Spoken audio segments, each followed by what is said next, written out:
Waalaikumsalam warahmatullahi wabarakatuh.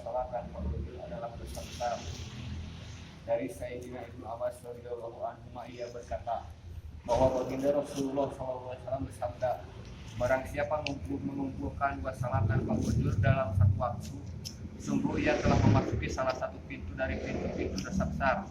Hadis riwayat Hakim dari kitab At-Targhib. Hadis ketujuh yaitu tentang dosa yang meninggalkan sholat. Sebagaimana mengatakan bahwa disebutkan dalam hadis, barang siapa yang menjaga sholat niscaya Allah Subhanahu wa Ta'ala akan memuliakannya dengan 5 perkara. 1. Dihilangkan kesempitan rezekinya. 2. Diselamatkan dari azab kubur. 3. Diberikan catatan amal melalui tangan kanannya. Keadaannya telah diterangkan dalam surat Al-Haqqah secara terperinci, yaitu yang menerima catatan dari tangan kanan mereka sangat gembira dan menunjukkan kepada setiap orang. 4. Melintasi sirat seperti kilat. 5. Masuk surga tanpa hisab. Barang siapa yang malas dalam sholat, Allah Subhanahu wa Ta'ala akan menyiksanya dengan 15 siksa. 5 siksa di dunia, 3 siksa ketika mati, 3 siksa dalam kubur, dan 3 siksa saat dibangkitkan. 5 siksa ketika berada di dunia yaitu 1. Dicabut keberkahan umurnya. 2. Dihapus ciri-ciri kesolehannya dari wajahnya. 3. Seluruh amal perbuatannya tidak diberi pahala oleh Allah Subhanahu wa Ta'ala.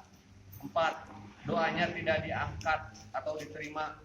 5. Tidak mendapat bagian dari doa orang-orang soleh. 3. Siksa saat kematian. 1. Mati dalam kehinaan.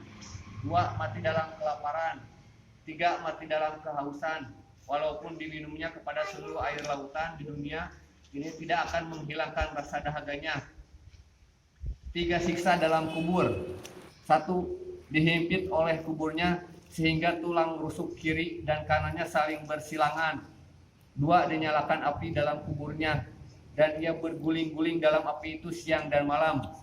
3. Allah Subhanahu wa Ta'ala memasukkan ke dalam kuburnya ular berbisa bernama Sijaul Aqra, yang kedua matanya dari api dan kukunya dari besi yang panjang.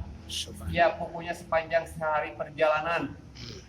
Ular itu akan memekik kepadanya dengan suara seperti halilintar yang menyambar.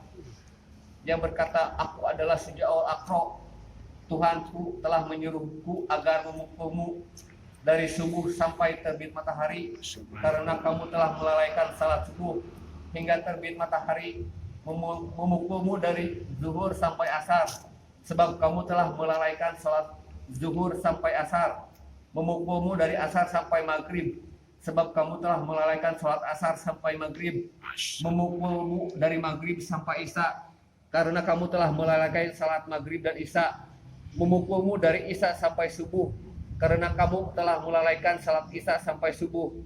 Setiap pukulan akan membenamkannya ke tanah sedalam 70 hasta.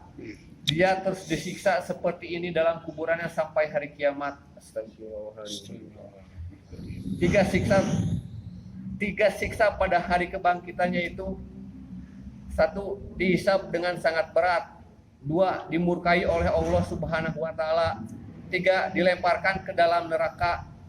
Semua berjumlah 14. 1 tidak disebutkan oleh perawi. Riwayat lain menyebutkan, barang siapa melalaikan salat, ia akan datang pada hari kiamat dan tertulis di wajahnya 3 barisan tulisan, yaitu baris pertama, wahai orang yang menyia-nyiakan hak Allah.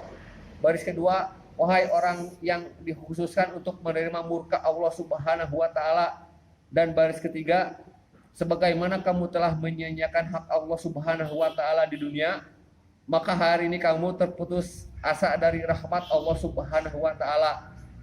Dari kitab Az-Zawir karya Ibnu Hajar Al-Makki rahimatullah alaih.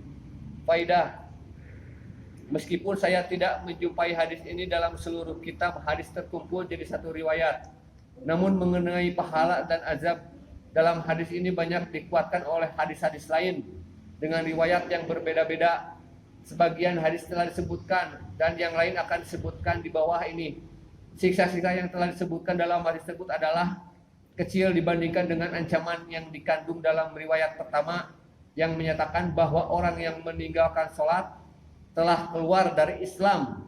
Yang pasti apapun siksaan yang telah disebutkan atau yang akan disebutkanlah adalah merupakan balasan yang semestinya mereka diterima dari perbuatannya. Akan tetapi walaupun mereka berhak mendapatkan siksa, peluang untuk diampuni masih ada. Allah Subhanahu wa taala berfirman, "Innallaha la yaghfiru ayyushraka bihi wa yaghfiru ma duna dzalika liman yasha." Yang artinya, sesungguhnya Allah tidak akan mengampuni dosa syirik dan Dia mengampuni dosa selain itu bagi siapa yang dikehendakinya. Quran surat An-Nisa ayat 116. Subhanallah wa bihamdihi, subhanallah wa bihamdika, asyhadu an la ilaha illa anta, astaghfiruka wa atubu ilaik. Assalamualaikum.